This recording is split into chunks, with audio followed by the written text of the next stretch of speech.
Day 220 of Everyday Bible with Ada Ukabia. Jeremiah chapter 4, 5, and 6. We will continue with all the lamentations and the emotional prophecies with Jeremiah, a major prophet of Judah, also known as the weeping prophet. How he talk about the fall of Jerusalem and the exile of the Israelites to Babylon. When you read verse 3 of chapter 4, sometimes our hearts, they become like the hard soil when it described in that verse. Unmoved, would they resistant to change? Would they very stubborn? If all of us want to make the word of God germinate, make it take root, we must learn to soften our hearts. That one, they mean that we must learn to forgive. We must learn to let go of bitterness. We must be open to correction. Just like a farmer where they prepare in ground, they prepare the soil before he will plant anything, we must prepare our hearts for growth. In verse 9 of the same chapter, God they talk, say, in the times of judgment, leaders, priests, and even prophets, everybody they fear, then they in shock. You know why? Because even the most respected people amongst us, now human beings then they show fear too. Most will not place blind trust in human authority. Whether na governor, whether na commissioner, whether na senator, whether na president, whether na vice president, whether na the yoga with your office. Instead, make you place all your trust in the word of God, the truth where you dey read about. When challenges come, na God's wisdom, no be titles, no be status, no be riches, no be wealth, na him go sustain us. In verse 27, God, they allow difficulties, they allow challenges, they allow kata to use and discipline us. But at the same time, he no go abandon us completely. We go read about this line all the time. He say he no go allow entire destruction to eliminate the people. If you dey inside a season of hardship, just remember, no be the end be that. The goal for God na to restore you, no be to destroy you. Just see him as your season of testing. We know that fear make anybody take off. In verse 29 of chapter 4, they describe people where they run into caves and they hide inside forests because of the sound where they hear of the enemies. Fear drive you, make you go hide instead of you to confront the issues where they before you. But when you dey hide, you no solve the problem now. We must learn to face the challenges with the courage where God don't give us, knowing that him don't go there before us to fight that battle for us.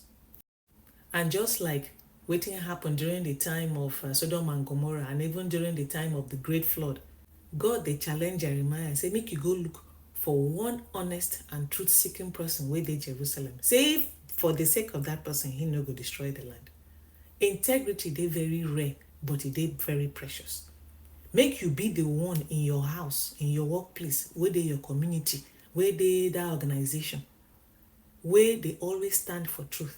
Even when everybody else they fall God hand, when everybody else they compromise.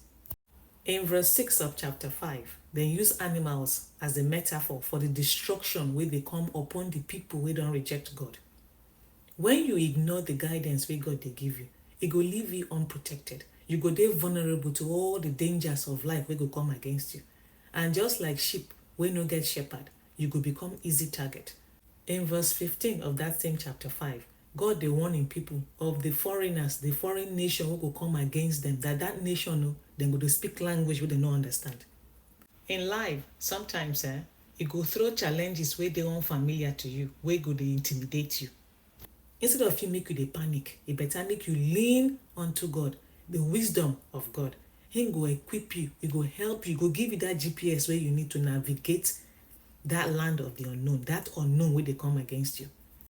In verse 17, those people will come invade that land of the people of God, then go eat their harvest, then go eat the bread, then go eat the flocks, then go eat the vines.